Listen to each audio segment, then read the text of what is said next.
you've probably done the most legwork over the last few months, getting around the region, grinding through months of community meetings. What's the most important thing you've picked up from that? Well, I think that Aucklanders are looking for new leadership to lower rates, to get transport actually moving and to sort out our growth plans. What do you mean by new leadership? I think they want someone who can get things done. I think they're over promises of a brighter future that don't actually get delivered. So I think they're looking for someone who understands enough about council and their issues, who can put credible promises before them and can commit to delivering.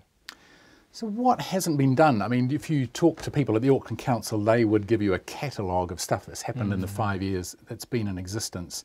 The merger itself, the waterfront, the CRL, the City Rail Link project getting underway.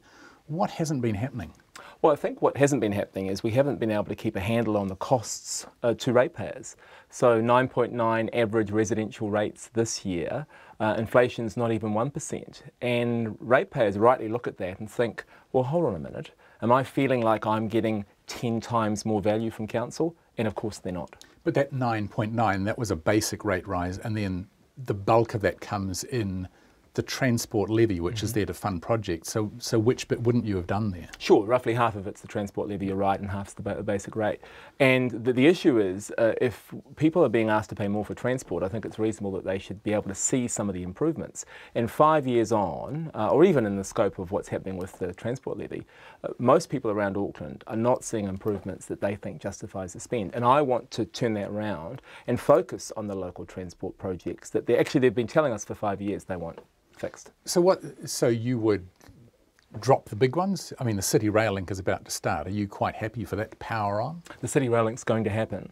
What I want to focus on is the key sub-regional projects, fixing Lake Road, sorting out Penlink, the East-West Link.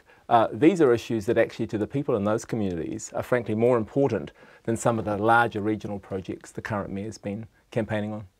But all of those things are on, they are somewhere on a plan. East-West is starting to happen. I mean, what is it that you bring as mayor that makes that stuff happen faster? Well, I think I bring an insight, and in fact the second top priority transport project in the Auckland plan is Amity. So that's the Pakuranga, Mayoral, Auckland City connection, which has been on the board for a number of years. That's the second highest priority after the CRL, but actually the next phase is not funded. So what I bring is an insight into the fact that actually if something's the second most important thing, we should be reorganising our funding so we can actually get it done. Yeah, okay, so it's not funded, so you need to find the funding. At the same time you're saying less, cheaper, more affordable. I'm saying we have to pare back council, we have to reduce the cost of council. $900 million a year is the total costs of contractors and staff.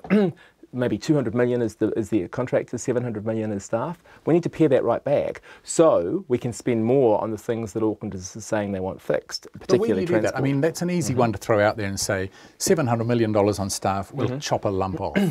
I mean, where are the possibilities to do that don't involve people's libraries, parks, roads, and all the projects that are being done around Auckland? Sure, well, there are things at the high level like less whitewater rafting parks, less overseas posts, less global missions. Some of these things that expand our focus. But do you think people in the south want to give up the whitewater rafting park? Well, that's an example of a project that if I was mayor we wouldn't have done. And that's not because there might be some benefit, but we've just got to be a bit more focused on the things that really matter for council. The Auckland plan, our 30-year planning document, has 13 strategic priorities, only one of which is transport. So I think that balance is wrong, and I want to use my campaign to say to communities, this might be important, but you tell me whether fixing transport and getting growth sorted is more important. And so far they've been telling me that those are more important. So you reckon you can identify within the council where enough money can be saved within the organisation to make some of this stuff happen? I know I can. We only need to find $15 million a year to reduce the average rates by 1%. On top of the savings that they're already trying to find. They're already looking for savings. They say over 10 years they've sliced $2.6 billion out of the budgets.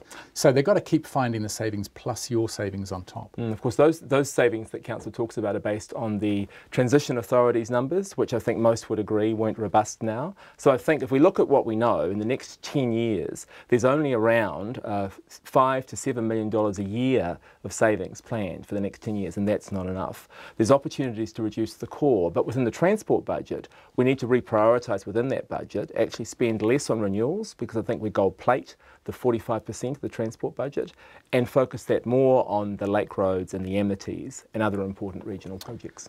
The big problem in Auckland, other than transport, is of course housing and the unaffordability of housing. The difficulty is nobody at the moment directly controls that. How do you deal with the shortage of housing in Auckland and the escalating cost? I think there's two big things. So we do control land use and land supply, and indeed, as the hearings panel has told us, the unitary plan actually sets too rigorous a boundary around the new rural-urban boundary. I think we need to be more flexible with some of our land supply. The Productivity Commission has told us the same thing. So we need to actually release more land. But there's acres of land there now, and there's more and more coming, but we're still not building enough houses to even start to address the shortage. How do you get more houses built? Well, I mean, the thing to say, of course, is that 90% of Aucklanders live in only 10% of the region of Auckland. So let's be clear, there is still a lot of land without impacting badly on productivity. The second point I was making is in terms of how council works, because the thing that we control is the processing, and we're frankly rubbish at that. So I was on a task force looking at these particular issues for about 6 months, and what it confirmed is that we're not meeting our obligations to turn resource and building consents around quickly enough.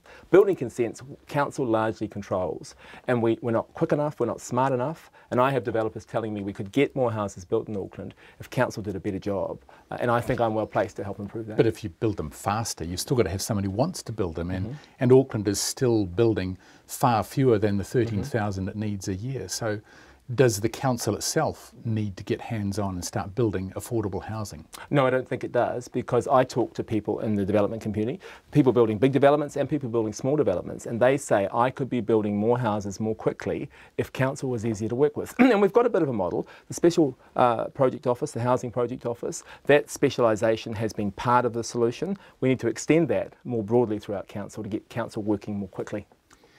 In Auckland, your political work has been in the Orakei Local Board. To become mayor, you've got to get right across Auckland. You've got to get support in the west and the south and the north.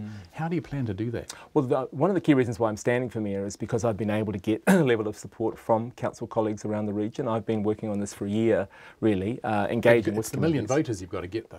Yeah, well, it's probably about 200,000 votes I need to get to be mayor. But you're right, reaching across Auckland's important, and that's why, as you commented, I think I've been the busiest mayoral candidate. But I've been doing that not just in the last 3 months, but actually all year, because understanding what the issues are, testing my ideas with them is critical. And I think I'm quite well advanced, and I've got great support in the northwest and south of Auckland. And I'm spending a lot less time in Orakei, I should say, lately. Small question, you're the mayor, you've got to buy a car tomorrow. What are you buying as your mayoral car? Well, I think I would buy a car myself personally. I don't think I need the ratepayers of Auckland to buy my car. Comes with the job, you wouldn't take it? Well, I don't think I need to, because I think that the car that the Mayor of Auckland should have is something that they can pay for themselves. I currently have a Santa Fe, a diesel Santa Fe. I want to move to a hybrid, and so it would be a hybrid that I would look to. Although I use my hop card as much as I can, and I'm keen to use that, but of course that goes to making more progress with transport. Mark Thomas, you get the last word here, so finish this sentence for me in a short form. I'm the best choice to be the next Mayor of Auckland because I have the experience within council. I see the opportunities, and I've got some of the real answers based on that experience to make promises to Aucklanders which I can keep and deliver.